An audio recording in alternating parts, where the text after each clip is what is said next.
বন্ধ পেয়েছে।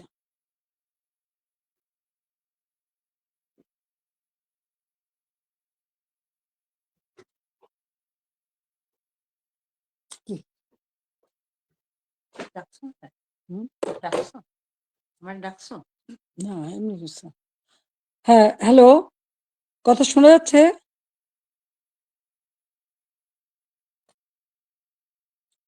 বিসমিল্লাহির রহমানির রহিম। আমি আমাদের ছাত্র সমাজের প্রতি আমি আমার শুভেচ্ছা জানাই। আর বিশেষ করে ছাত্রলীগের সকল নেতাকর্মী যারা যেখানে আছে দেশে বিদেশে সকলকে আমি শুভেচ্ছা জানাচ্ছি। আসসালামু আলাইকুম এবং আদাব। সকলের জন্য আমার দোয়া আশীর্বাদ। বাংলাদেশ একটা ক্রান্তি লগ্নের মধ্য দিয়ে চলছে। বাংলাদেশকে নিয়ে যেন একটা ধ্বংসের খেলা শুরু হয়েছে।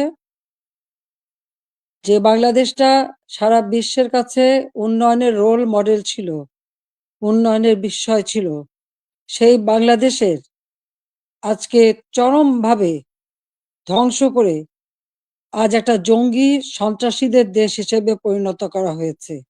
এটাই হলো সব থেকে দুর্ভাগ্যের বিষয়। আগস্ট মাস আমাদের শোকের মাস। সেই আগস্ট মাসেই আবার এদেশের মানুষের অধিকার কেড়ে নেওয়ার জন্য যে চক্রান্ত করা হয়েছে তার শিকার আজকে সমগ্র দেশ। এদেশের বাংলাদেশের কৃষক, শ্রমিক, ছাত্র, জনতা, সরকারি অসরকারি কর্মকর্তা কর্মচারী থেকে শুরু করে কেউ রেহাই পাচ্ছে না। পুলিশ বাহিনী কেউ রেহাই পাচ্ছে না। এদের ধ্বংসের খেলা আর রক্তের খেলা আজকে বাংলাদেশকে ক্ষত বিক্ষত করে দিচ্ছে। তোমাদের মনে আছে ২০১৮ সালে ছাত্রদের একটা কোটা আন্দোলন শুরু হয়। আমি তো সে আন্দোলন আমি তাদেরকে কিছুই বলিনি, বরং কোটা বন্ধ করে দিয়েছিলাম, তাদের দাবি পূরণ করেছিলাম। এরপরে মুক্তিযোদ্ধা কয়েকটা পরিবার একটা কোর্টে মামলা করে, তার একটা রায় হয়। সেই রায়ের যখন কোটা আবার চালু করে, আমরা সরকারের পক্ষ থেকেই রিট করে সেটা স্থগিত করে দিই। প্রকৃতপক্ষে আর কোটা আন্দোলন বা কোটা ইস্যুটাই ছিল না। কিন্তু এটা যে কোটা আন্দোলন ছিল না, এটা যে ছিল একটা ভিন্ন ষড়যন্ত্র, সেটা আমি বারবার বলেছি। এটা ছিল সেই একজন ক্ষমতার লোভী, তার মেটিকুলাস ডিজাইনের একটা অংশ। সেই অংশ হিসেবে সে ছাত্র হত্যা করেছে, জনগণকে হত্যা করেছে, আওয়ামী লীগের নেতাকর্মী হত্যা করেছে, পুলিশ হত্যা, সাংবাদিক হত্যা, সাংস্কৃতিক কর্মী হত্যা, সারা দেশটাকে ক্ষত বিক্ষত করা, অর্থনীতিকে ধ্বংস করা। আমাদের মহান নেতা জাতির পিতা বঙ্গবন্ধু শেখ মুজিবুর রহমান তার জীবনটাকে উৎসর্গ করেছেন বাংলার জনগণের জন্য। সেই ছাত্র জীবনে যখন পাকিস্তানি শাসকরা আমাদের মাতৃভাষায় কথা বলার অধিকার কেড়ে নেয়, তারই প্রতিবাদ তিনি করেছিলেন। ঢাকা বিশ্ববিদ্যালয়ে তিনি আইন বিভাগের ছাত্র ছিলেন। আর এই প্রতিবাদ করবার জন্যই তিনি বাংলাদেশ ছাত্রলীগ প্রতিষ্ঠা করেন ১৯৪৮ সালের ৪ঠা জানুয়ারি। এবং বাংলাদেশ ছাত্রলীগ, তমুদ্দুন মজলিস সহ আরো কয়েকটি প্রগতিশীল রাজনৈতিক দল নিয়ে ভাষা সংগ্রাম পরিষদ গঠন করেন। সেই ভাষা আন্দোলনে আমাদের যারা শহীদ হয়েছেন, আমি তাদের আজকে স্মরণ করি। সালাম, বরকত, জব্বার যারা জীবন দিয়েছেন, রক্তের অক্ষরে বলে গেছেন, আমরা মায়ের ভাষায় কথা বলতে চাই। আর এই আত্মত্যাগের মধ্য দিয়ে আমাদের যাত্রা শুরু। ধাপে ধাপে জাতির পিতা বঙ্গবন্ধু শেখ মুজিব এই বাংলাদেশের জনগণকে স্বাধীনতার চেতনায় উদ্বুদ্ধ করেন এবং তারই নেতৃত্বে আমরা পেয়েছি স্বাধীনতা, পেয়েছি মুক্তিযুদ্ধে বিজয়। আমি জাতির পিতা বঙ্গবন্ধু শেখ মুজিবুর রহমানের প্রতি শ্রদ্ধা জানাচ্ছি। শ্রদ্ধা জানাই জাতীয় চার নেতার প্রতি, ৩০ লক্ষ শহীদের প্রতি, ২ লক্ষ মা বোনের প্রতি। মুক্তিযোদ্ধাদের জানাই সশ্রদ্ধ সালাম। একটা যুদ্ধবিধ্বস্ত দেশের দায়িত্বভার নিয়েছিলেন বঙ্গবন্ধু শেখ মুজিব। মাত্র ৩ বছর ৭ মাসের মধ্যে সে যুদ্ধের ভয়াবহতা কাটিয়ে ওঠেন। ধ্বংসস্তূপের উপর দাঁড়িয়ে যে যাত্রা শুরু করেছেন শূন্য হাতে, সেই বাংলাদেশকে তিনি মাত্র ৩ বছর ৭ মাসের মধ্যে একটা স্বল্পোন্নত দেশে উন্নীত করেন। সে সময় যখন বাংলাদেশের মানুষের শান্তি শৃঙ্খলা ফিরে আসে, মানুষ একটু সুন্দর জীবনের স্বপ্ন দেখতে শুরু করে, ঠিক তখন আসে আঘাত। ৭৫ 15ই আগস্ট। ওই ধানমন্ডি ৩২ নম্বর বাড়ি, যেখান থেকে জাতির পিতা স্বাধীনতার ঘোষণা দিয়েছিলেন, পাকিস্তানি হানাদার বাহিনী তাকে গ্রেপ্তার করে নিয়ে গেছিল এই ঘটনার পর। তখন এই বাড়িটা তারা লুটপাট করেছিল, কিন্তু আগুন দিয়ে পোড়ায়নি, ভাঙেনি। মুক্তিযুদ্ধে বিজয়ের পর জাতির পিতা ফিরে আসতে সক্ষম হন বাংলাদেশে। ১০ই জানুয়ারি ১৯৭২ সালে তিনি প্রত্যাবর্তন করেন। এই বাড়িতে বসেই তিনি কিন্তু বাংলাদেশের এই বিধ্বস্ত বাংলাদেশকে গড়ে তোলেন। রাষ্ট্রপতি হিসেবে তিনি কিন্তু রাষ্ট্রপতি ভবনে থাকেননি, বা প্রধানমন্ত্রী হিসেবে প্রধানমন্ত্রী ভবনে থাকেননি। এই ছোট বাড়িটা, যে বাড়িটা আমার মা অনেক কষ্ট করে প্রতিটি ইট নিজের হাতে গেড়ে তিনি এই বাড়িটা গড়ে তুলেছিলেন। ওই বাড়িতেই ১৫ই আগস্ট আমার বাবা জাতির পিতা বঙ্গবন্ধু শেখ মুজিবকে হত্যা করা হয়। আমার মা বেগম ফজিলাতুন্নেসা মুজিবকে হত্যা করে। আমার ৩ ভাই, সকলেই আমার ছোট।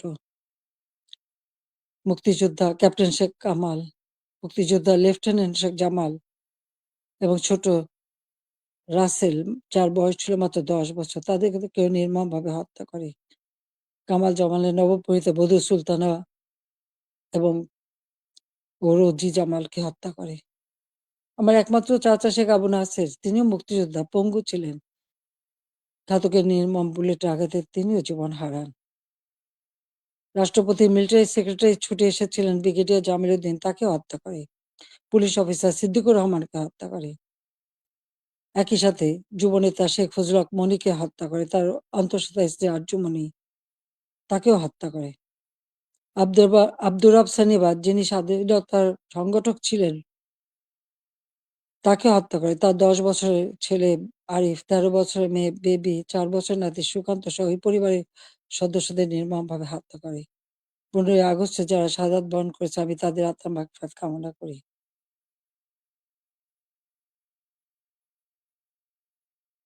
বাংলাদেশের ইতিহাসের সাথে ছাত্রলীগের ইতিহাস জড়িত। জাতির পিতা বঙ্গবন্ধু শেখ মুজিব বলেছিলেন, ছাত্রলীগের ইতিহাস বাংলাদেশের ইতিহাস। প্রতিটি সংগ্রাম, মুক্তিযুদ্ধে ছাত্রলীগের অবদান রয়েছে। ৭৫-এর পর গণতান্ত্রিক অধিকার প্রতিষ্ঠার জন্য যে সংগ্রাম করি, সেখানেও শহীদের তালিকায় ছাত্রলীগের সংখ্যাটাই বেশি। বারবার আঘাত এসেছে, একের পর এক কূ হয়েছে, হত্যা, কূ, ষড়যন্ত্রের রাজনীতি শুরু হয়েছে। সেখান থেকে বাঙালি জাতিকে উদ্ধার করে আমরা এদেশে গণতন্ত্র প্রতিষ্ঠা করি। ১৫ই আগস্ট আমার ছোট বোন রেহানা আর আমি বিদেশে ছিলাম বলে বেঁচে গিয়েছিলাম। ৬টি বছর প্রবাসে আমরা কাটাই। এরপর আমি সুযোগ পাই বাংলাদেশে ফিরে আসতে, বলতে গেলে অনেকটা জোর করে ফিরে আসি। যে দেশে আমার পিতামাতার ঘাতকের দল, যাদেরকে ইন্ডেমনিটি দেওয়া হয়েছিল, তাদের বিচার করা যাবে না। অর্থাৎ আমি একজন মানুষ হিসেবে আমার বাবা, মা, ভাইয়ের বিচার চাইতে পারবো না। সেই বিচারহীনতার সংস্কৃতি ছিল বাংলাদেশে। যে দেশে গণহত্যা চালিয়েছিল পাকিস্তান হানাদার বাহিনী, গ্রামের পর গ্রাম জ্বালিয়ে পুড়ে ছারখার করেছিল। মা বোনদেরকে ধরে নিয়ে ক্যাম্পে রেখে দিনের পর দিন পাশবিক অত্যাচার করত। সেই যুদ্ধাপরাধী যাদের বিচার জাতিপিতা শুরু করেছিলেন, তাদেরকেও কিন্তু ছেড়ে দেওয়া হয়, মুক্তি দেওয়া হয়েছিল তখন। সেই অবস্থায়ও কিন্তু আমি দেশে ফিরে এসেছিলাম একটা প্রত্যয় নিয়ে, যে আদর্শ নিয়ে, যে চেতনা দিয়ে বাংলাদেশ স্বাধীন হয়েছে। যে চেতনা নিয়ে বাংলাদেশ স্বাধীন হয়েছে, সেই মুক্তিযুদ্ধের চেতনাকে বাস্তবায়ন করা। যে আদর্শ বুকে ধারণ করে লাখো শহীদ রক্ত দিয়ে দেশ স্বাধীন করেছে, সেই শহীদের মর্যাদা রক্ষা করে বাংলাদেশের মানুষের অন্ন, বস্ত্র, বাসস্থান, চিকিৎসা, শিক্ষা, মৌলিক অধিকারগুলি নিশ্চিত করে বাংলাদেশকে একটা উন্নত, ক্ষুধা দারিদ্র্যমুক্ত বাংলাদেশ গড়ে তোলা, যা জাতির পিতা বঙ্গবন্ধু শেখ মুজিবের স্বপ্ন ছিল। এবং সেই কাজে আমরা কিন্তু সাফল্য অর্জন করেছিলাম। প্রথমবার সরকারে এসে আমরা অনেকগুলি উন্নয়নের কাজ করি, এরপর আসতে পারিনি। আবার বাংলাদেশে জঙ্গি, সন্ত্রাস, দুর্নীতির দেশ হয়েছিল, প্রায় ৮টি বছর সময় নষ্ট হয়। ২০০৮-এর নির্বাচনে আওয়ামী লীগ এককভাবে ৩০০ সিটের মধ্যে ২৩৩টা সিট পায়। বাংলাদেশের মানুষের আস্থা, বিশ্বাস অর্জন করে সরকার গঠন করি। ২০০৯ সাল থেকে ২০২৪ সাল এই বাংলাদেশ উন্নয়নশীল দেশের মর্যাদা পায়, যখন আমরা জাতির পিতার জন্ম শতবার্ষিকী ২০২০ সালে এবং স্বাধীনতার সুবর্ণ জয়ন্তী ২০২১ সালে উদযাপন করি। তখনই কিন্তু বাংলাদেশ উন্নয়নশীল দেশের মর্যাদা পায় এবং জাতিসংঘ স্বীকৃতি দেয়। জাতির পিতা বঙ্গবন্ধু শেখ মুজিবের সেই ঐতিহাসিক ৭ই মার্চের ভাষণ, সে ভাষণও ইউনেস্কো বিশ্ব প্রামাণ্য দলিলে স্থান করে দেয়। কারণ যে ভাষণ পৃথিবীর বিভিন্ন দেশে সামরিক, অসামরিক নেতারা ভাষণের মধ্য দিয়ে মানুষকে উজ্জীবিত করেছে, সেই ভাষণগুলির মধ্যে প্রায় ২৫০০ বছরের সকল ভাষণের মধ্যে জাতিপিতা বঙ্গবন্ধু শেখ মুজিবের ভাষণটি সর্বশ্রেষ্ঠ ভাষণ হিসেবে গণ্য হয়। আন্তর্জাতিক প্রামাণ্য দলিলে তার স্থান পেয়েছে। বাংলাদেশে এখন জাতির পিতা বঙ্গবন্ধু শেখ মুজিবের ভাষণ নিষিদ্ধ করেছে, কিন্তু আন্তর্জাতিকভাবে তো তার স্বীকৃতি পেয়েছে। ২১শে ফেব্রুয়ারি সারা বিশ্বে আন্তর্জাতিক মাতৃভাষা দিবস হিসেবে স্বীকৃতি পেয়েছে, যেটা আওয়ামী লীগ সরকার এসেই আমরা সেই উদ্যোগ নিয়েছিলাম এবং ইউনেস্কো কর্তৃক সেটা স্বীকৃতি পেয়েছিল। বাংলাদেশের উন্নয়ন, এটা তো শুধু, একথা তো কেউ বলতে পারবে না যে উন্নয়নটা শুধুমাত্র আমরা একটি দলের জন্য করেছি।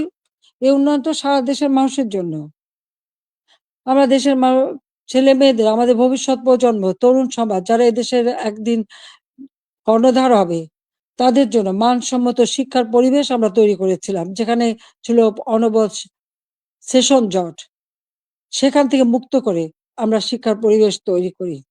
সাথে, সাথে ব্যাপকভাবে যাতে তরুণ সমাজের কর্মসংস্থান সৃষ্টি হয় তার জন্য আমি সমস্ত কিছু বেসরকারি খাতে উন্মুক্ত করে দিই। আমাদের দেশে মাত্র একটা টেলিভিশন ছিল, একটা রেডিও ছিল। কোনো মোবাইল ফোন ছিল না, ডিজিটাল ফোন ছিল না। ডিজিটাল বাংলাদেশ গড়ে তোলা এবং টেলিভিশন, রেডিওকে বেসরকারি খাতে উন্মুক্ত করে দেওয়া। ব্যাংক, বিমান থেকে শুরু করে প্রতিটি প্রতিষ্ঠান বেসরকারি খাতে উন্মুক্ত করে দিয়েছিলাম একটা লক্ষ্য নিয়েই, যে আমাদের তরুণ সমাজের কর্মসংস্থানের ব্যবস্থা হবে, সেই লক্ষ্য নিয়েই। আমাদের দেশের উন্নয়নের যত পরিকল্পনা আমরা নিয়েছি, সে পরিকল্পনাগুলি ছিল একেবারে গ্রাম পর্যায় পর্যন্ত। আমার গ্রাম, আমার শহর। সেভাবে যেন প্রত্যেকটা গ্রাম গড়ে ওঠে এবং প্রত্যেকটা গ্রামের মানুষ যেন নাগরিক সুবিধা পায়, সেই ব্যবস্থাও আমরা করেছিলাম। ডিজিটাল বাংলাদেশ গড়ে তুলব, প্রতিটি ইউনিয়ন পর্যায় পর্যন্ত আমরা ডিজিটাল সেন্টার খুলে দিই। সেখানে কর্মসংস্থানের ব্যবস্থা হয়। আমাদের দেশে একসময় মানুষ কোনো ইন্টারনেট ব্যবহার করত না। আজকে ১৩ কোটি মানুষ কিন্তু ইন্টারনেট ব্যবহার করে। মোবাইল ফোন ছিল না। সেই মোবাইল ফোনও উন্মুক্ত করে দিই এবং এখন ১৮ কোটি সিম ব্যবহার হয় এবং এর জন্য আমরা ট্রেনিং এর ব্যবস্থা করি। কম্পিউটার ট্রেনিং ইনকিউবেশন সেন্টার করে দিয়েছি।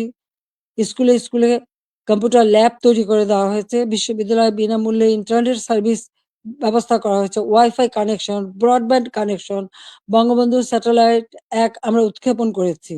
আধুনিক প্রযুক্তি জ্ঞান সম্পন্ন জাতি গড়ে উঠুক, সেটাই চেয়েছি। বিজ্ঞান প্রযুক্তি বিশ্ববিদ্যালয় ৯৬ সালে সরকার এসেই নির্মাণ করি। যাতে করে বিজ্ঞানের দিকে মানুষ ঝোঁকে, গবেষণায় প্রতি মনোযোগী হয়। কারণ বিজ্ঞানের বিকাশ ছাড়া কখনো কোনো দেশ উন্নতি লাভ করতে পারে না। সেজন্য এই ব্যবস্থা আমরা নিয়েছিলাম। এরপরে টেক্সটাইল বিশ্ববিদ্যালয়, ফ্যাশন ডিজাইন বিশ্ববিদ্যালয়, ডিজিটাল বিশ্ববিদ্যালয়, ইসলামিক আরবি বিশ্ববিদ্যালয়, এভিয়েশন এবং আম এয়ারোস্পেস বিশ্ববিদ্যালয় থেকে শুরু করে কৃষি বিশ্ববিদ্যালয়, বহুমুখী বিশ্ববিদ্যালয় আমরা করে দিয়েছি। মেডিকেল বিশ্ববিদ্যালয়, সবগুলি কিন্তু আওয়ামী লীগের করা, আওয়ামী লীগের হাতে গড়া। একটার পর একটা ইনস্টিটিউট করে দিয়েছি। ব্যাপকভাবে কর্মসংস্থান সৃষ্টি করেছে। পাবলিক সার্ভিস কমিশনে প্রতি বছর নিয়মিত পরীক্ষা হওয়া শুরু করে।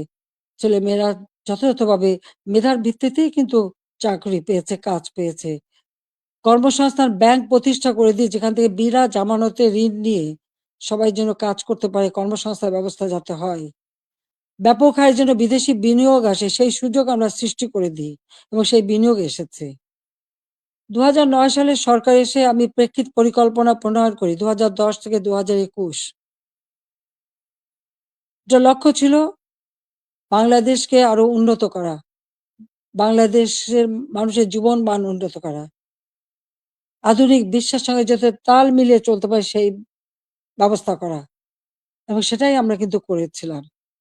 আজকে আমাদের এটা বললে চলবে না যে মুক্তিযুদ্ধ, জাতির পিতা বঙ্গবন্ধু শেখ মুজিবের অবদান এবং গণতন্ত্র প্রতিষ্ঠার সংগ্রাম, এর সবকিছুই কিন্তু আমাদের আন্দোলন সংগ্রামের ফসল। জাতির পিতা বঙ্গবন্ধু শেখ মুজিব যদি এদের স্বাধীন না করতেন, তাহলে আমরা কোথায় থাকতাম? পাকিস্তানের একটা প্রদেশ। পাকিস্তান আমলে একজন বাঙালি কিন্তু সেক্রেটারি হতে পারেনি। একজন বাঙালি কিন্তু মেজর জেনারেল পর্যন্ত যেতে পারেনি, মাত্র মেজর হিসেবেই থাকতে পারত। একজন মাত্র কর্নেল ছিল। পাকিস্তান আমলে কিন্তু আমাদের শিক্ষার কোনো উচ্চশিক্ষার সুযোগই ছিল না। এমনকি বিদেশে যেতে হলে ওই পাকিস্তানের রাজধানীতে যেয়ে বিদেশের আমাদের পাসপোর্ট এবং ভিসা নিতে হতো। আন্তর্জাতিক ফ্লাইট করাচি থেকে নিতে হতো। সেটা আমার নিজের অভিজ্ঞতা আছে। ৬৯ সালে যখন আমি বিদেশে যাই, ওই করাচিতে যেয়ে থেকে ভিসা নিয়ে তারপর যেতে হয়েছে। কিন্তু দেশ স্বাধীন হবার পরে তো সেটা ছিল না। আমদানি-রপ্তানি ব্যবসা পূর্ববঙ্গে কেউ করতে পারত না। ওই পাকিস্তানে যেয়েই করতে হতো। কিন্তু আমরা স্বাধীনতা অর্জন করতে পেরেছি বলেই সকল সুযোগ আমরা পেয়েছি। আমাদের ছেলেমেয়েরা উচ্চ শিক্ষার সুযোগ পেয়েছে। আমাদের মুক্তিযুদ্ধের ইতিহাস আমাদের গৌরবের ইতিহাস, আমাদের বিজয়ের ইতিহাস। এই ইতিহাস কেউ মুছে ফেলতে পারবে না। আমি জানি এটা মুছে ফেলার চেষ্টা হচ্ছে। সংবিধানকে ধ্বংস করা, জাতীয় পতাকা ধ্বংস করা, অনেক চেষ্টাই করা হয়েছে। কিন্তু লাখো শহীদের রক্তের বিনিময়ে যে পতাকা পেয়েছি, যে সংবিধান পেয়েছি, যে স্বাধীনতা পেয়েছি, তা ওই কয়েকজন বুলডোজার দিয়ে ভেঙে গুঁড়িয়ে দেবে এ শক্তি তাদের হয়নি এখনো। এটা তাদের দুর্বলতার প্রকাশ। তারা একটা দালান ভাঙতে পারে, কিন্তু ইতিহাসকে তারা ধ্বংস করতে পারে না। ইতিহাস কিন্তু তার প্রতিশোধ নেয়, এটাও তাদের মনে রাখতে হবে। একবার মুছে ফেলা হয়েছিল ৭৫-এর পর, এরপরে আবার এখন শুরু। যারা এটা করছে তারা তাদের হীনমন্যতার পরিচয় দিচ্ছে। তাদের কাছে বোধহয় বাংলাদেশের স্বাধীনতাটা পছন্দ হয় না, ওই পাকিস্তানিদের মানে অধীনে থাকা আর তাদের পদলেহন করাটাই তাদের বোধহয় পছন্দ। আজকে অন্তত আমরা বলতে পারি, জাতির পিতা স্বাধীনতার পর যুদ্ধ বিধ্বস্ত দেশ যখন গড়ে তোলেন, তখনও কিন্তু ছাত্রছাত্রীদের বিনামূল্যে বই দিতেন, বিনামূল্যে কাপড় চোপড় দিয়েছেন, প্রত্যেক বাড়ি বাড়ি ত্রাণ সামগ্রী পৌঁছে দিয়েছেন। বাংলাদেশের মানুষের কল্যাণে তিনি কাজ করে দিয়ে গেছেন এবং পথ দেখিয়ে দিয়ে গেছেন। আর তারই পদাঙ্ক অনুসরণ করে আমরা বাংলাদেশ পরিচালনা করে বাংলাদেশকে কিন্তু উন্নত করেছি। আজকে আমরা বিনামূল্যে পাঠ্য পুস্তক দিতাম ১লা জানুয়ারি। আবার প্রশ্ন, এবছরে কেন এখনো বই দিতে পারল না? ফেব্রুয়ারি মাস শুরু হয়ে গেছে, এখনো বই দিতে পারেনি। অথচ কোভিডের সময় যখন অর্থনৈতিক মন্দা বিশ্বব্যাপী, তখনও আমরা ঠিক ১লা জানুয়ারি আমাদের শিক্ষার্থীদের হাতে বই তুলে দিয়েছিলাম সময় মতো।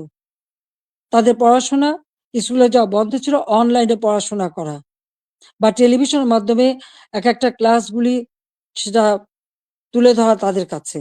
ঘরে বসে আমার ঘর আমার স্কুল, এই কর্মসূচি বাস্তবায়নের মাধ্যমে পড়াশোনা যাতে অব্যাহত থাকে সেই ব্যবস্থাই আমরা করে দিয়েছিলাম। প্রত্যেকটা শিক্ষা প্রতিষ্ঠান একেবারে প্রাইমারি লেভেল থেকে নিয়ে শুরু করে সবগুলি কিন্তু উন্নতি আমরা করেছি। মাদ্রাসার শিক্ষার উন্নতি করেছি, স্বীকৃতি দিয়েছি, কমই মাদ্রাসাকেও আমরা স্বীকৃতি দিয়েছি এবং অনেক অনেক মাদ্রাসা আমরা সরকারিকরণ বা সেগুলি আমরা যাতে আমাদের সব রকম সহযোগিতা পায় সেই ব্যবস্থাও আমরা করে দিয়েছি। আমাদের শিক্ষা যাতে কোনো মতে ক্ষতি না হয়, প্রত্যেকটা ছেলেমেয়ে যাতে স্কুলে যেতে পারে, প্রাইমারি শিক্ষা আমরাই প্রতিষ্ঠিত করি এবং সেই সাথে সাথে মায়ের নামে আমরা একটা বিশেষ অনুদান পাঠাতাম বাচ্চাদের স্কুলে পাঠানোর জন্য।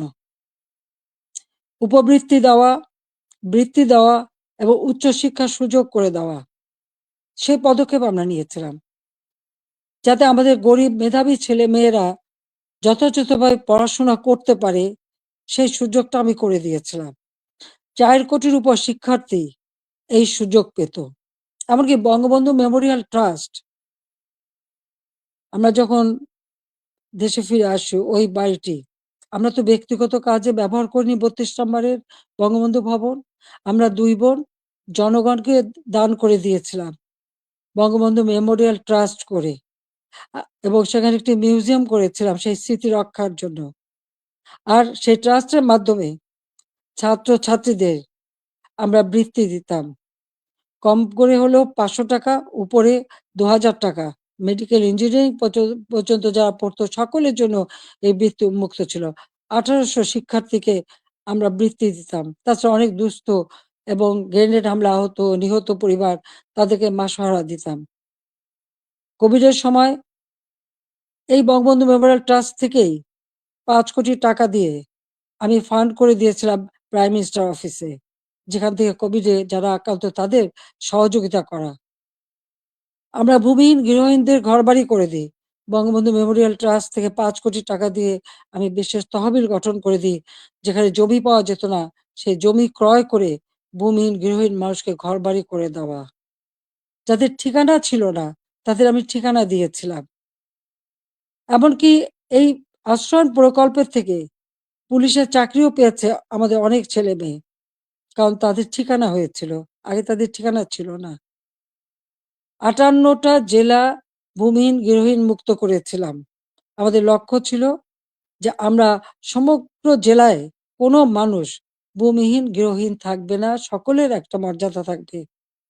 ঢাকা শহরে বস্তিবাসীর জন্য আমি ফ্ল্যাট বাড়ি নির্মাণ করে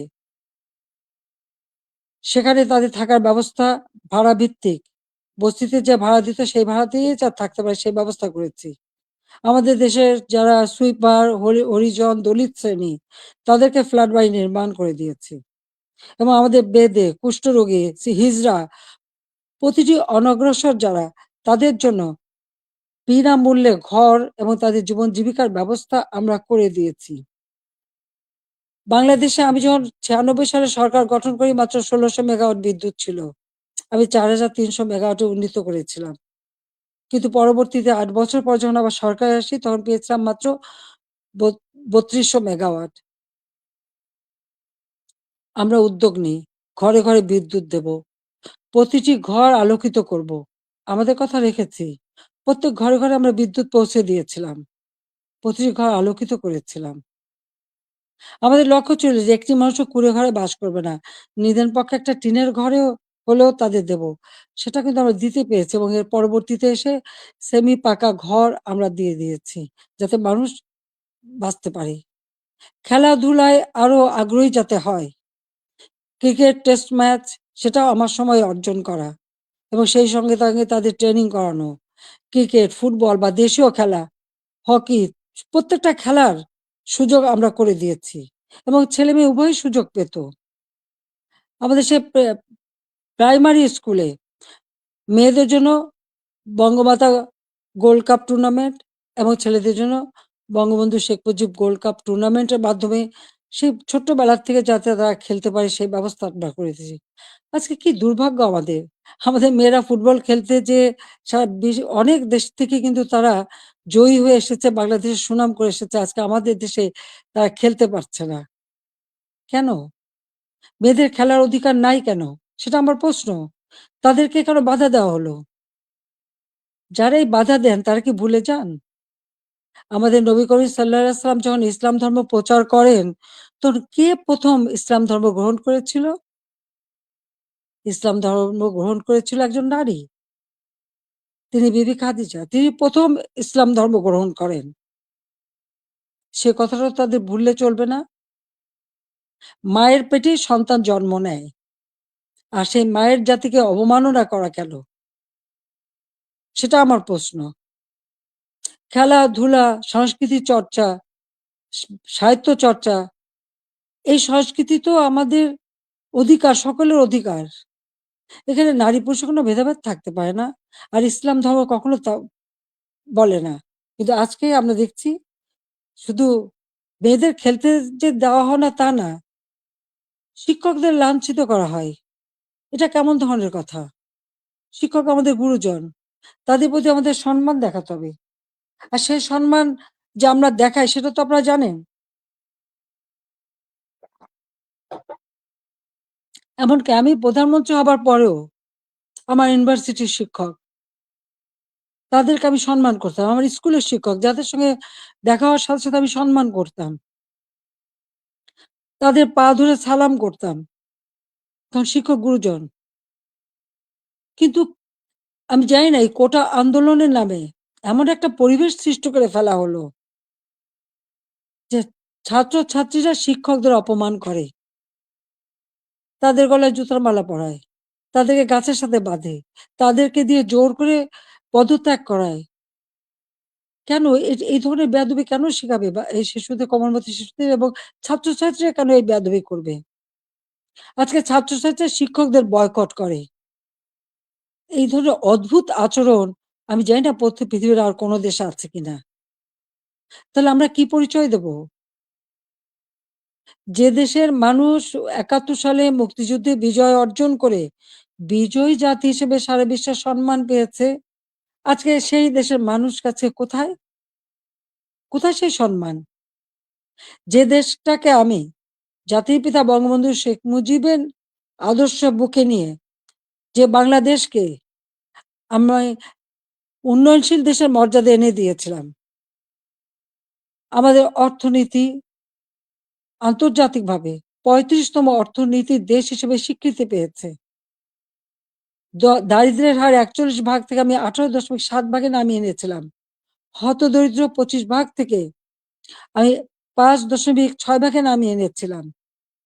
আমাদের সাক্ষরতার হার ৪৫ ভাগ থেকে ৭৮.৮ ভাগে উন্নীত করেছিলাম। এবং আমাদের দেশের ছেলেমেয়েরা দেশে বিদেশের জন্য যে পড়াশোনা করতে পারে, প্রধানমন্ত্রীর দপ্তরে আমি আলাদা শিক্ষা সহায়তা ট্রাস্ট ফান্ড করে দরিদ্র মেধাবী ছাত্রদেরকে আমি বৃত্তি দিতাম, যাতে তারা আরো উচ্চ শিক্ষা নিতে পারে, পিএইচডি করতে পারে বা অন্য যে কোনো উন্নত মানের শিক্ষা দেশে বিদেশে করতে পারে, সেইভাবে তাদের বৃত্তি দেওয়া শুরু করেছিলাম। কেন করেছিলাম? আমাদের তরুণ প্রজন্মের ভবিষ্যতের জন্য। কারণ যারা এদেশ একদিন দায়িত্ব নেবে, তারা যেন সুষ্ঠুভাবে দেশকে এগিয়ে নিয়ে যেতে পারে, সেই লক্ষ্য নিয়েই তো। আজকে আমি দেখি শিক্ষার অধিকার থেকে বঞ্চিত করা হচ্ছে। বিভিন্ন বিশ্ববিদ্যালয় থেকে ছাত্রদের বের করে দেওয়া হচ্ছে, তাদের সার্টিফিকেট বাতিল করা হচ্ছে, তাদের শিক্ষাবর্ষ কেড়ে নেওয়া হচ্ছে। কি অপরাধ তাদের? আমরা যখন বৃত্তি দিয়েছি, আমরা যখন মানুষকে সহযোগিতা করেছি, আমরা তো কোনো দল দেখিনি। দল মত নির্বিশেষে মেধাবী যারা, তারাই চাকরি পেয়েছে, তারাই সুযোগ পেয়েছে। তাদের জন্য আমি করেছি। আমি প্রধানমন্ত্রী হিসেবে মানুষকে মানুষ হিসেবেই দেখেছি। হ্যাঁ, একটা দেশে মাল্টি পার্টি সিস্টেম থাকে, বহুদলীয় গণতন্ত্র। সেখানে সকলের মতের ভিন্নতা থাকতে পারে। কিন্তু তার মানে এই না যে সকলের অধিকার থেকে কেড়ে নিতে হবে। ছাত্রদের শিক্ষার অধিকার, এটা ছাত্রদের অধিকার। দল মত নির্বিশেষে সকলের অধিকার। সেই অধিকার থেকে কাউকে বঞ্চিত করা, এর থেকে অন্যায় আর কিছু হতে পারে না। কিন্তু দুর্ভাগ্যের বিষয় যে আমরা দেখি সেই বৈষম্যহীন আন্দোলনের মাধ্যমেই আজকে বৈষম্য সৃষ্টি করা হচ্ছে। ছাত্রদের শিক্ষার অধিকার থেকে বঞ্চিত করা হচ্ছে, শিক্ষকদের অপমান করা হচ্ছে, শিক্ষা প্রতিষ্ঠানগুলির পরিবেশ নষ্ট করা হচ্ছে। কেন এই অবস্থা থাকবে? বাংলাদেশে ২০২৪ সালে যে ঘটনা ঘটলো, সেখানে পুলিশদের পিটিয়ে পিটিয়ে হত্যা করা, একটা অন্তঃসত্ত্বা নারী পুলিশ যে বারবার বলছে, ভাই আমাকে মারবেন না, আমার পেটে বাচ্চা। মানুষ এত অমানুষ হয় কিভাবে যে তাকে পিটিয়ে পিটিয়ে হত্যা করা হলো? আগুন দিয়ে পুলিশ ফাঁড়িতে জ্বালিয়ে দেওয়া এবং সেখানে আগুন দিয়ে পুড়িয়ে ফেলা, মানুষকে মেরে পা বেঁধে ঝুলিয়ে রাখা, ঠিক কসাইখানায় পশু জবাই দিয়ে যেমন পা বেঁধে ঝুলিয়ে রাখে, সেইভাবে তাদের ঝুলিয়ে রাখা। যারা এমনকি তাদেরকে এমনভাবে অপমান করা, কাপড় খুলে নিয়ে তাদেরকে এক একজনকে কিভাবে বেইজ্জতি করা। যারা এইসব ঘটনা ঘটে তাদের মধ্যে কি এতটুকু মানবিকতা নেই? এতটুকু শালীনতাবোধ নেই? কি করে একটা মানুষ এভাবে মানুষকে অত্যাচার করতে পারে? আমরা তো ১৫ বছর ৭ মাস তো ক্ষমতায় ছিলাম। এইভাবে তো আমরা কাউকে অপমান করিনি বা এভাবে দলীয়করণ আমরা করিনি। ব্যবসা-বাণিজ্য আজকে কেউ করতে পারছে না। ব্যবসায়ীদের উপর অনবরত আক্রমণ, গ্রেপ্তার, কলকারখানা বন্ধ, হাজার হাজার শ্রমিক বেকার হয়ে যাচ্ছে। আজকে কৃষক চাষ করতে পারছে না, সার নেই, বিদ্যুৎ নেই, সেচ দিতে পারে না। এই অবস্থা তো বাংলাদেশে ছিল না। আমি তো এই অবস্থা রেখে আসিনি। বাংলাদেশে মানুষের খাদ্য নিরাপত্তা নিশ্চিত করেছি। উত্তরবঙ্গে মঙ্গা লেগেই থাকতো, সেখানে মঙ্গা দূর করেছি। যারা একবেলা খাবার পেত না, অন্তত ৩ বেলা তারা খাবার পেত। বিদেশ থেকে পুরনো কাপড় এনে পরানো হতো। কই, আওয়ামী লীগ সরকার আসার পরে তো বিদেশ থেকে পুরনো কাপড় এনে পরানো লাগেনি। অন্ন, বস্ত্র, বাসস্থান, চিকিৎসা, শিক্ষা সব ব্যবস্থাই তো করেছিলাম। কমিউনিটি ক্লিনিকের মাধ্যমে ৩০ প্রকার ঔষধ বিনামূল্যে দেওয়া হতো। আন্তর্জাতিক মানের চিকিৎসা সেবা দেওয়ার জন্য আন্তর্জাতিক মানের হাসপাতাল তৈরি করেছি। বেসরকারি খাতে উন্মুক্ত করে দিয়েছি। প্রায় ৪৪,০০০-এর মতো নার্স নিয়োগ দিয়েছি, ২২,০০০ ডাক্তার নিয়োগ দিয়েছি। মানুষের সেবা মানুষ যাতে পায় সেই ব্যবস্থাই আমরা নিয়েছি। কিন্তু আজকে যেন সব বৃথা হয়ে গেল। অপরাধটা কি আমার? আমি সেটা জানতে চাই। যারা আমাকে স্বৈরাচার বলেন, গণহত্যা বলেন, আজকে আমার জিজ্ঞাসা, আজকে যে বাংলাদেশের যে অবস্থা চলছে, এই যে পুলিশ হত্যা, আওয়ামী লীগের প্রায় 400 মতো নেতাকর্মীকে নির্মমভাবে হত্যা করা হয়েছে। হাত কেটে, পা কেটে, গলা কেটে হত্যা করা। ছাত্র, যুবক, মহিলা কেউ তো ছাড়া পাচ্ছে না। ছেলেকে পায় না বলে মাকে গ্রেপ্তার করা, মাকে গাছের সাথে বেঁধে অপমান করা, জায়নামাজের উপরে কুপিয়ে মারা অথবা আগুন দিয়ে পুড়িয়ে ফেলা। এ কি বর্বরতা? এ কোন ধরনের বর্বরতা? তো এরা কারা? এরা কি গণহত্যাকারী না? এরা কি স্বেচ্ছাচারী না? একজন যাকে সবথেকে বেশি সহযোগিতা আমি করেছিলাম, গ্রামীণ ব্যাংকের ম্যানেজারের পদ, ৬,০০০ টাকা বেতনের চাকরি ৯০ সালে পেয়েছিলেন। আমি ৯৬-তে সরকার আসার পরে এই গ্রামীণ ব্যাংকে ৪০০ কোটি টাকা দিয়ে এই গ্রামীণ ব্যাংকটাকে আমি দাঁড় করিয়ে দিই। শুধু তাই না, গ্রামীণ ফোনের ব্যবসাটাও ওই ডক্টর ইউনূসকে দিয়েছিলাম। আমার কাছে বারবার ধর্ণা দিয়েছিল। বলেছিল ওখান থেকে যে লাভ হবে সেই লাভের অংশ যাবে গ্রামীণ ব্যাংকে। তা কিন্তু যায়নি।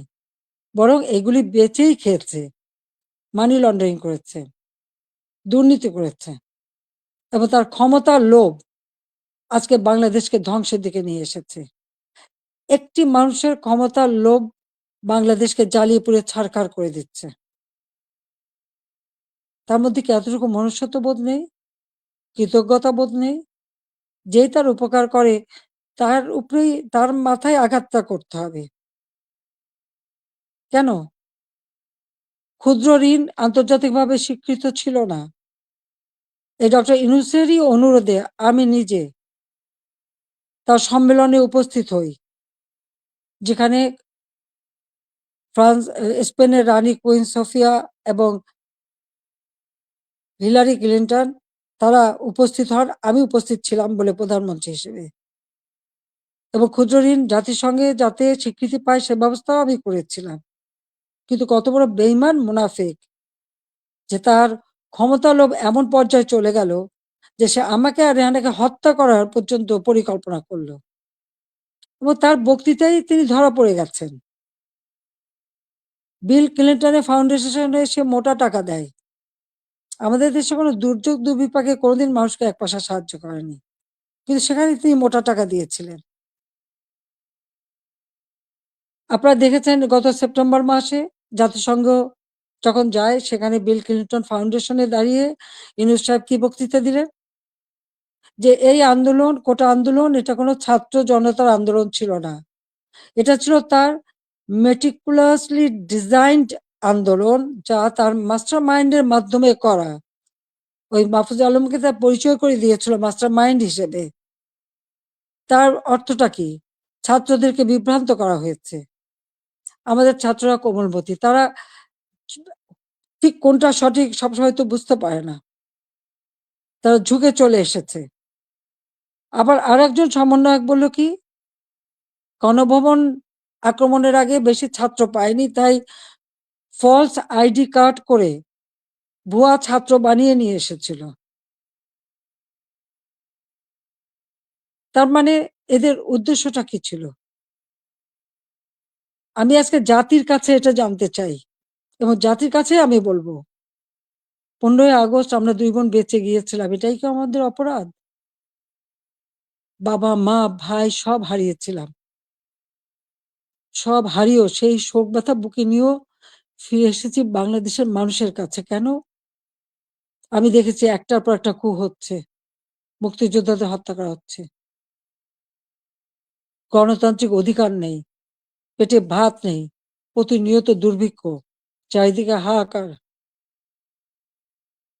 যে বাংলাদেশ জাতির পিতা স্বাধীন করেছিলেন, দুঃখী মানুষের মুখে হাসি ফোটাবেন, মানুষের ক্ষুধার অন্ন যোগাবেন, সকল মৌলিক অধিকার নিশ্চিত করবেন, সেই বাংলাদেশে প্রতিনিয়ত এই ক্ষমতার লড়াই, একটা অশান্ত পরিবেশ। বাংলাদেশের মানুষের আর্থসামাজিক উন্নয়ন করবার জন্যই আমি এসেছিলাম, এবং আমি তা করেছি। কই, আমরা নিজের জন্য তো কিছু করিনি। আমাদের ছেলে মেয়ে, 5টা ছেলে মেয়ে, রানার আমার, তারা চাকরি করেছে, পড়েছে, লেখাপড়া শিখেছে। অক্সফোর্ড, হার্ভার্ড, এলএসসি অথবা লন্ডন স্কুল, বিভিন্ন জায়গা থেকে তারা ডিগ্রি পেয়েছে। তারা নিজেদের যোগ্যতায় ডিগ্রি নিয়েছে। তাদের জন্য তো আমি কিছু করিনি। তারা নিজেরা লেখাপড়া শিখে নিজের পায়ে দাঁড়িয়েছে। আমি তাদের একটা কথাই আমরা ২ বোন বলেছি আমাদের ছেলেমেয়েদেরকে যে, "তোমাদের জন্য কোনো সম্পদ রেখে যেতে পারবো না। তোমাদের শিক্ষাটাই হবে তোমাদের একমাত্র সম্পদ।" এবং তারা তাই করেছে। সেভাবেই তারা লেখাপড়া শিখে সেইভাবেই জীবনযাপন করে। আমি তো আমার নিজের জন্য কিছু করতে যাইনি। একমাত্র ৩২ নম্বর বাড়িটা, সেটাও তো আমি জনগণকে দান করে দিয়েছি আমরা ২ বোন। হ্যাঁ, জাতির পিতা পরিবারের নিরাপত্তা দেওয়ার জন্য একটা আইন করা হয়েছিল। সেই সূত্রে একটা বাড়ি রেহানাকে থাকতে দেওয়া হয়েছিল। আর আমার স্বামী, তিনিও চাকরিজীবী নিউক্লিয়ার সায়েন্টিস্ট ছিলেন। তার একটা বাড়ি ৫ নম্বরে, যেটা জয়পুতুলের। আজকে সেই বাড়িও পুড়িয়ে দেওয়া হয়েছে। রেহানার বাড়িও লুট করা হয়েছে। আর গণভবন তো সরকারি, সেটা ভাঙাচোরা, লুটপাট, ২ হাতে লুট করা হয়েছে। এমনকি ডক্টর ইউনূস নিজেই ওখানে চলে গেছেন তার সমন্বয়কদের সাথে নিয়ে, উপদেষ্টাদের সাথে নিয়ে। তিনিও বোধহয় লুটপাট করতে গিয়েছিলেন। আর ৩২ নাম্বার, এটা তো আমরা কোনো ব্যক্তিগতভাবে ব্যবহার করিনি। মিউজিয়াম সারা বিশ্বের অনেক বড় বড় নেতারা এসেছেন, রাষ্ট্রপ্রধান এসেছেন, সরকার প্রধান এসেছেন, ওই বাড়ি ভিজিট করেছেন। আজকে সেই বাড়িটা ভেঙে ফেলা হচ্ছে। কেন? বাড়িটার কি অপরাধ? ওই বাড়িটাকে কেন এত ভয়? আমি দেশের মানুষের কাছে আজকে বিচার চাই। আমি দেশের জনগণের কাছে বিচার চাই। বলুন আপনারা, আমি কি আপনাদের জন্য কিছুই করিনি?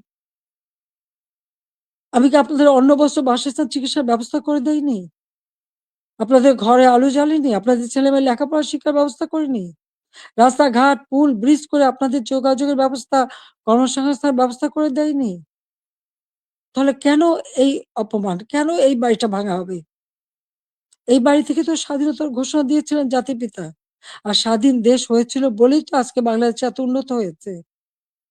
তাহলে এই বাড়ি কারা ভাঙে? আমি আপনাদের কাছে, দেশের জনগণের কাছে এই বিচার চাই।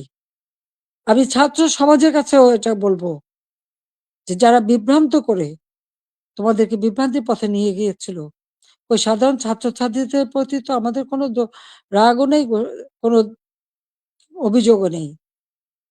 কারণ আমি জানি তোমাদের এই বয়সটাই এরকম। কিন্তু সকলে তো এর মধ্যে ঢোকেনি তো। যারা আজকে এই ধরনের ধ্বংস করছে, যারা মানুষ হত্যা করেছে, তারা তো খুনি হিসেবে চিহ্নিত হবে। এখানে সাধারণ ছাত্রছাত্রীদের কোনো দায়বদ্ধতা নেই। কাজেই আমি মনে করি যে এর থেকে সাধারণ ছাত্রছাত্রীদের দূরে থাকা ভালো। এদের এই ধ্বংসযজ্ঞে যেন অংশ না নেয়। বরং লেখাপড়ার পরিবেশ ফিরে আসুক, আরো উন্নত জীবন তোমরা পাও, আমি সেই দোয়াই করি। কিন্তু যে ইতিহাস আমাদের রক্তের অক্ষরে লেখা, সেই ইতিহাস ভুললে পরে নিজেদের অস্তিত্ব থাকবে না। সেই ইতিহাস ভুললে পরে আমরা বিশ্বে মাথা তুলে দাঁড়াতে পারবো না, চলতে পারবো না। ১৫ই আগস্টের পরে আমরা পারতাম না। খুনের জাতি হিসেবে পরিচিত ছিল এই দেশ। ভিক্ষার জাতি হিসেবে পরিচিত ছিল। প্রাকৃতিক দুর্যোগের দেশ হিসেবে পরিচিত ছিল। আমি সেখান থেকে বাংলাদেশকে উন্নত করে উন্নয়নের রোল মডেল হিসেবে সারা বিশ্বে বাংলাদেশের সম্মান নিয়ে এসেছিলাম। সারা বিশ্ব বাংলাদেশের উন্নয়নকে বিস্ময় বলে পরিচয় করত। তারা বিস্ময় বলে স্বীকার করত। কিন্তু ২০২৪ সালের এই আগস্ট মাস থেকে আজকে বাংলাদেশ আবার সেই ধ্বংসের দেশ। আমার একটা প্রশ্ন, জুলাইয়ের ১৫ তারিখ থেকে যত রকমের হত্যাকাণ্ড, পুলিশ হত্যা, আওয়ামী লীগ নেতাকর্মী হত্যা, ছাত্র হত্যা, শিশু হত্যা, যত হত্যা হয়েছে, কেন ইন্ডেমনিটি দেওয়া হলো? অপরাধ করলে অপরাধীদের শাস্তি পেতে হবে। যারা অগ্নিসংযোগ করা হলো, ওই মেট্রো রেল, তারপরে এক্সপ্রেসওয়ে, ফ্লাইওভার বা প্রত্যেকটা বিটিভি থেকে শুরু করে প্রতিটি প্রতিষ্ঠানে যে আগুন দেওয়া হলো এবং সেটা সমন্বয়ক একজন বলেছে, পুলিশ হত্যা না করলে আর মেট্রো রেলে আগুন না দিলে নাকি বিপ্লব সফলতা। কিসের বিপ্লব? এই হত্যাযজ্ঞ ধ্বংসলীলাই কি বিপ্লব? বিপ্লবের অর্থ বোঝে? তারা নিজেরাই স্বীকার করছে। আর সেখানে তাদেরকে ইন্ডেমনিটি দেওয়া হয়েছে। অপরাধ যারা করে তারাই দায় মুক্তি পায়। আর অপরাধী তাদের বিচার কিন্তু একদিন না একদিন হবেই। এটা সকলের মনে রাখতে হবে। তো আমি আজকে এখানে ছাত্র সমাজ আছে, আমি সবাইকে বলবো অন্তত মনোযোগী হও পড়াশোনায়, নিজের পায়ে দাঁড়াও, নিজের পিতামাতাকে সম্মান করো, শিক্ষকদের সম্মান করো, নিজের শিক্ষা প্রতিষ্ঠান, এই প্রতিষ্ঠান কোনো জঙ্গিদের হাতে তুলে দিও না। এই শিক্ষার অনেক কষ্ট করেই আমরা শিক্ষার পরিবেশ এনেছিলাম, যেখানে প্রতিদিন বোমাবাজি আর অস্ত্রের ঝনঝনানি ছিল, সেখান থেকে মুক্ত করে চমৎকার পরিবেশ করে দিয়েছিলাম, কোনো সেশন জট ছিল না। কিন্তু আজকে আবার সেই সেশন জট, আজকে আবার একটা দুঃসময় যাচ্ছে। আমাদের এই তরুণ সমাজই পারে এখান থেকে পরিবর্তন আনতে। যে চেতনা নিয়ে লাখো শহীদ রক্ত দিয়েছে, সে চেতনাকে ধ্বংস হতে দিও না। তাহলে নিজেরা বিদেশেও মুখ দেখাতে পারবে না, দেশেও না। মানুষের ধিক্কার ছাড়া কিছু জুটবে না। কাজে সকলে সাধারণ শিক্ষার্থীদের বলবো, তোমরা দেশকে ভালোবাসো, দেশের মানুষকে ভালোবাসো, মানুষের কল্যাণে কাজ করো। আর ওই যারা জঙ্গি, সন্ত্রাসী, যারা অগ্নিসংযোগ, মানুষ হত্যা আর এই ভাঙচুর করতে পারে, ইতিহাস মুছে ফেলতে চায়, তাদেরকে ধিক্কার জানাও। আজকে আবার আমি এখান থেকে বিদায় নেব। তার আগে আমি এটুকুই বলবো, দেশের মানুষের কাছেই আমার জিজ্ঞাসা, যে যারা মানুষ হত্যা করে, যারা ধ্বংসযজ্ঞ চালায়, তারা ফ্যাসিবাদী, না যারা মানুষের কল্যাণ করে, অন্ন বস্ত্র বাসস্থানের ব্যবস্থা করে, ঘরে ঘরে আলো জ্বালে, দেশের মানুষকে উন্নত জীবন দেয়, তারা ফ্যাসিবাদী? কারা স্বৈরাচার? এটা দেশের জনগণই বিচার করবেন। আমি তো আপনাদের কল্যাণে কাজ করেছি, দেশের মানুষের কল্যাণে কাজ করেছি। নিজের দিকে তো তাকাইনি, নিজের কি আছে না আছে সে তো দেখিনি। শুধু আপনাদের কল্যাণের জন্যই সবটুকু উজাড় করে দিয়ে দিন রাত পরিশ্রম করে মাত্র 15 বছরের মধ্যে বাংলাদেশকে উন্নত দেশ করেছি, উন্নয়নশীল দেশের মর্যাদা এনে দিয়েছি, যা বিশ্বে বাংলাদেশের মর্যাদা অর্জন করেছিল, আজকে সব ধ্বংস হয়ে গেছে। তবে আমি এটুকু আশাবাদী, হ্যাঁ, আমাদের যে স্মৃতিটুকু নিয়ে দুই বোন বেঁচে ছিলাম, আজকে সেই স্মৃতিটুকু ভেঙে ফেলা হচ্ছে। এর আগে আগুন দিয়ে পুড়িয়েছে, আজকে তা ভেঙে ফেলা হচ্ছে। হ্যাঁ, একটা দালান ভেঙে ফেলতে পারে, ইতিহাস মুছতে পারবে না। একবার ভাঙলে আবার আমরা গড়তে পারবো। এই বাংলাদেশ আবার মাথা তুলে দাঁড়াবে। বাংলাদেশের মানুষ আবার বিশ্ব দরবারে মাথা উঁচু করে দাঁড়াবে। আল্লাহ যখন বাঁচিয়ে রেখেছেন, তো নিশ্চয়ই আমার কিছু কাজ বাকি আছে। সেটুকু করার জন্য আল্লাহ বাঁচিয়ে রেখেছেন। নইলে বারবার কেন মৃত্যুর হাত থেকে বেঁচে আসবো? মানুষের দোয়া, উপরে আল্লাহ রাব্বুল আলামিন ওই গ্রেনেড হামলা, গুলি, বোমা সব জায়গা থেকে তো আমাকে রক্ষা করে নিয়ে এসেছেন। এবারেও তো সেই একই অবস্থা। এবার তো একটাই লক্ষ্য ছিল। তার meticulous ডিজাইনই ছিল ইউনূস সাহেবের আমাকে ২ বোনকে হত্যা করা। তারপরেও কিভাবে আল্লাহ আমাদেরকে রক্ষা করেছেন। কাজেই আবার বাংলাদেশ ফিরে আসবে। মুক্তিযুদ্ধের চেতনা গড়ে উঠবে। শহীদের রক্ত কখনো বৃথা যেতে পারে না। এটাই আমার কথা। আমি ছাত্রলীগকে ব্যান্ড করেছে। ছাত্রকে ব্যান্ড করার কোনো অধিকার নেই। কারণ ইউনূস সাহেবের ক্ষমতা দখল সম্পূর্ণ অবৈধ, অসাংবিধানিক। অস্ত্র, অর্থের জোরে মানুষ খুন করে মানুষের লাশের উপর পাড়া দিয়ে সে ক্ষমতায় এসেছে। এভাবে অন্যায় করে যারা ক্ষমতায় আসে, এই ক্ষমতা কিছুদিন ভোগ করতে পারে। কারণ নিজে ট্যাক্স দেবে না, মানুষের উপর ট্যাক্সের বোঝা চাপাবে, ভ্যাট বসাবে। জনগণের ভাত দিতে পারবে না, পুলিশের পোশাক বদলায়। পাকিস্তানিদের পোশাকের সাথে মিলিয়ে পোশাক পরায়। কৃষক চাষ করতে পারে না, সার পায় না, সেচ পায় না, শ্রমিক কাজ পায় না, শ্রমিকদের বেকার করে দেয়। অথচ নিজের অর্থ সম্পদ ঠিকই আছে এবং অর্থ পাচার করা অব্যাহত রেখে দিয়েছে। কাজে এ অন্যায় আল্লাহ রাব্বুল আলামিনও সইবে না। এবং বাংলাদেশের মানুষকেও বলবো, আপনারাও এই অন্যায়ের প্রতিবাদ করবেন, প্রতিরোধ গড়ে তুলবেন। বাংলাদেশকে এভাবে ধ্বংস হতে দেবেন না। আমি আছি আপনাদের পাশে। আমি যত দূরেই থাকি না কেন, আমার মন আপনাদের সাথে আছে। আর আপনারা আমার মনের ভিতরে আছেন। বাংলার জনগণকে নিয়ে তো সব শোক ভুলেছিলাম। বাংলাদেশের মানুষকেই তো একটা নিজের পরিবার হিসেবে আমি নিয়েছিলাম। আর সেইভাবে নিজের ছেলে-মেয়েকে স্নেহবঞ্চিত করেছি। কিন্তু আপনাদের জন্য দিন-রাত পরিশ্রম করেছি। কাজে আমি আপনাদের কাছেই বিচার চাই, আর আপনাদের সহযোগিতা চাই। যে এই ধ্বংসযজ্ঞ থেকে যেন বাংলাদেশ মুক্তি পায়, এই দমবন্ধ করা পরিবেশ থেকে যেন বাংলাদেশের মানুষ মুক্তি পায়, বাংলাদেশের মানুষ যেন জীবনের নিরাপত্তা পায়, শান্তিতে চলতে পারে, সেটাই আমাদের কামনা, সেটাই আমরা চাই। কাজে আজকে যারা এই ধরনের দুর্বৃত্ত পরায়ণ করছে, এই দুর্বৃত্ত পরায়ণদের হাত থেকে, এই দুর্বৃত্তদের হাত থেকে দেশকে রক্ষা করতে হবে। তার জন্য সকলকেই ঘুরে দাঁড়াতে হবে, প্রতিরোধ গড়ে তুলতে হবে। আসুন সকলে মিলে আবার আমরা আমাদের দেশকে মুক্তিযুদ্ধের চেতনায় গড়ে তুলি। ইনশাআল্লাহ ২০৪১ সালের মধ্যে বাংলাদেশ ক্ষুধামুক্ত, দারিদ্র্যমুক্ত, উন্নত, সমৃদ্ধ, স্মার্ট বাংলাদেশ হিসেবে গড়ে উঠবে এবং সেটা আমরা করতে পারবো ইনশাআল্লাহ। জয় বাংলা, জয় বঙ্গবন্ধু, বাংলাদেশ চিরজীবী হোক। ছাত্রলীগকে ধন্যবাদ আজকে এই সুযোগটা করে দেওয়ার জন্য। তোমরা ভালো থাকো, তোমাদের দোয়া করি। সেই সাথে সাথে সকল ছাত্র সমাজ, তাদের জন্য আমার দোয়া, আশীর্বাদ রইল। সবাইকে আবারও বলবো, মনোযোগ দিয়ে লেখাপড়া শেখো, দেশকে ভালোবাসো, দেশের মানুষকে ভালোবাসো, দেশের কল্যাণে কাজ করো। আমার দোয়া আশীর্বাদ সবসময় তোমাদের জন্য থাকবে। খোদা হাফেজ। জয় বাংলা, জয় বঙ্গবন্ধু।